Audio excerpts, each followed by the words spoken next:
Good morning, students. Today again we are back with our new topic, that is biodiversity of wetlands. Before talking about wetlands, let us discuss something about Ramsar Convention. You know, this Ramsar Convention on wetlands is an intergovernmental treaty that provides the framework for national action and international cooperation for the conservation and wise use of wetlands and their associated resources. There are about 171 countries which have been a party to this convention, and there are about 2389 wetlands of international importance so far designated by this Ramsar convention. You know, this Ramsar is a city in Iran on the shores of Caspian Sea, where this convention took place on 2nd Feb 1971 to commemorate the importance of wetlands and thereby putting this day 2nd Feb as the International Wetland Day. You know, students, this year, that is 2020, the theme for this is wetlands and biodiversity. This is very important as India also became a party to this convention on 1st Feb 1982. Now, you know that this wetland areas, they are very important biologically as well as having lot of biodiversity, but they are under tremendous threat.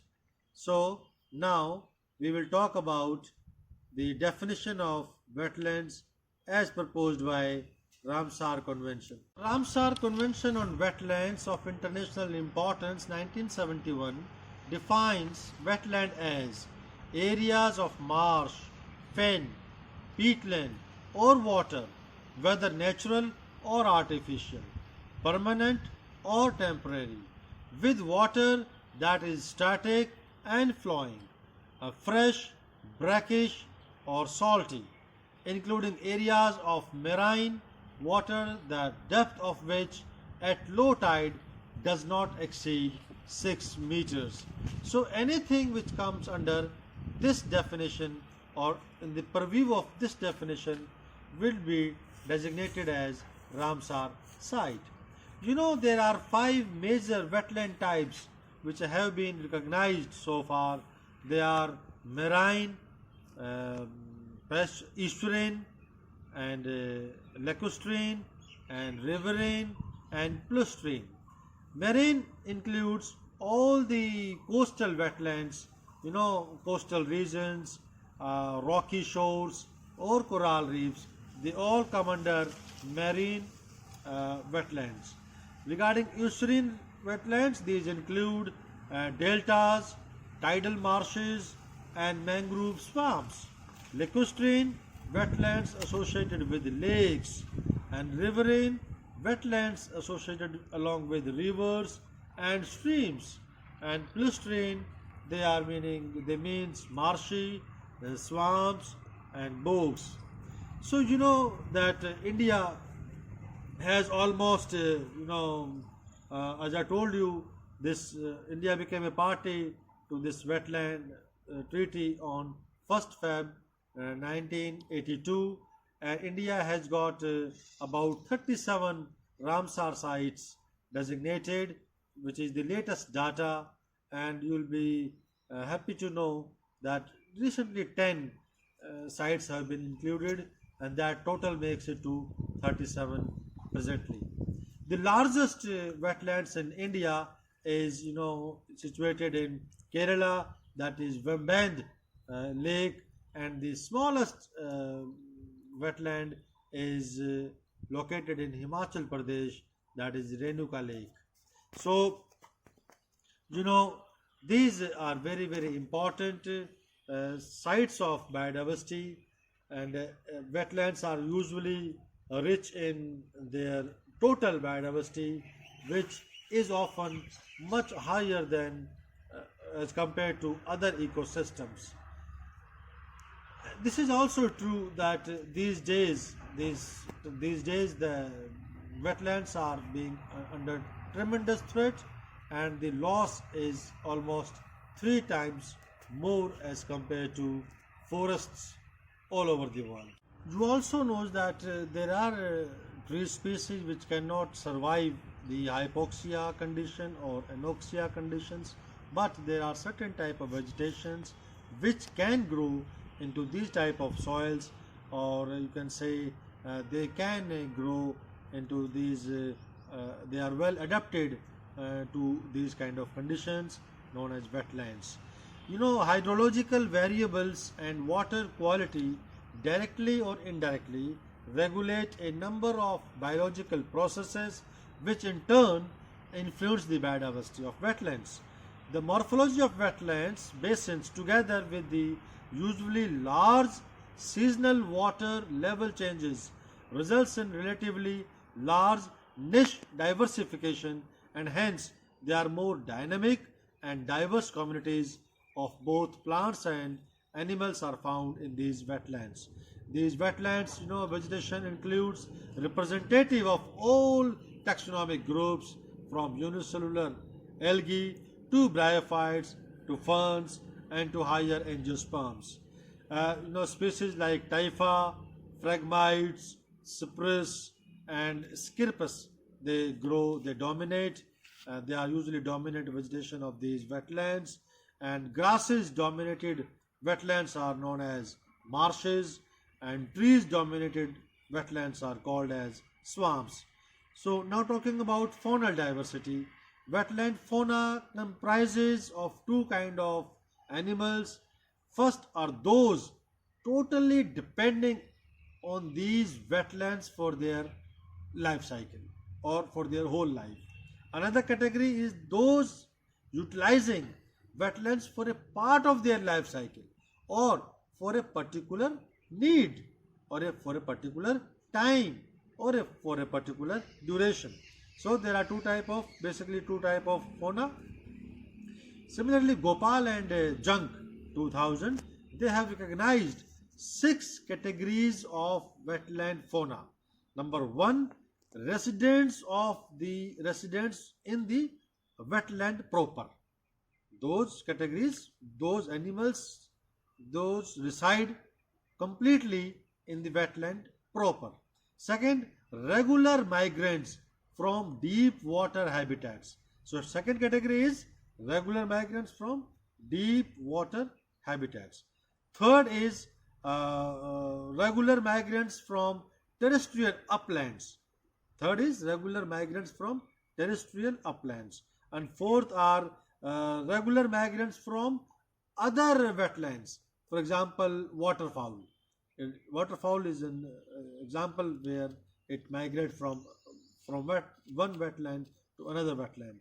And fifth category is occasional visitors. And sixth category are those which are just like canopy insects. They are indirectly associated with these wetlands. So numerous species of fish, amphibians, reptiles, birds and insect depends upon habitat of different hydrological characteristics for feeding, breeding and nesting. Among invertebrates, arthropods are represented by 11 orders of insecta, and mollusca are the most dominant component of wetland fauna. It includes oligochaetes and mammals like beavers, rhino, swamp deer and water buffalo, which use these wetlands principally for grazing. Then what is the linkage between biodiversity and ecosystem services? Biodiversity is central and most critical to all of these services. There are wetlands which provide water and water related ecosystem services such as food, that means fish, prawn, rice and many other plants, wastewater purification, hydrological regulation of floods and droughts, carbon sequestration and climate regulation, storm protection, erosion control. There are so many services which we obtain from wetlands. These wetlands, a large number of population, people of India or the world, they heavily depend on these wetlands because they not only derive their provisional services from these, but they also regulate climatic factors of the region as well. Now the question comes, why these wetlands are under tremendous threat, or why they are these days they are having a wide at a wider rate they are declining. As I have told you earlier, that their decline is almost 3 times that of forests. So what could be the reasons? These reasons are very simple. They are, just like the biodiversity, these factors are affecting the biodiversity. Similarly, they are also affecting the wetlands. Just like climate change is very important, then your overexploitation is another factor, then urbanization is another very important factor that is these days affecting the wetlands to a greater extent. Then, apart from these three factors, there are deforestation, there is erosion activity, there is overgrazing, and there is, eutrophication. Another very important factor, that is nutrient loading, is, uh, is the factor which we were talking about causes of degradation of wetlands. Again, we can recapitulate: mining, overgrazing, invasive species, urbanization, climate change, deforestation. All these factors are responsible for degradation of wetlands. So, how we can go for conservation of wetlands? What are the things which a teacher or a layman can do to conserve these wetlands? First of all, we must keep in mind that we must make sustainable use of water. We should not waste the water. We must prevent overgrazing. We must prohibit mining activities in the wetlands. We should not accelerate mining activity in wetlands. Invasive species should be removed as and when required. They should not be allowed to encroach in the wetland area or wetland lake. They must be removed. By increasing awareness, this is very, very important, by increasing the awareness among people for the conservation of wetlands should be encouraged. People should be educated. There should be mass awareness programs. There should be awareness at school level, at college level, the universities, the government should come forward to protect the needs, or they need to safeguard the wetlands, because their existence is very, very important for the existence of humankind. Now we come to the biodiversity of mangroves, which I'll be taking up in next lecture, but still for the benefit, just for the introductory note, you know that mangroves, uh, they refer to an ecologically group of halophytes, uh, plant species, uh, which is known as salt tolerant forest ecosystem, and provides a wide range of ecological and economic products and services to the humans. Mangroves, they occupy less than 1% of the world's surface area, and mainly found between the Tropic of Cancer and the Tropic of Capricorn on all the continents, covering an estimated 75% of the tropical coastline worldwide. So again, mangroves are very important ecosystems, which we will talk about in our upcoming lecture. Thank you very much for kind hearing.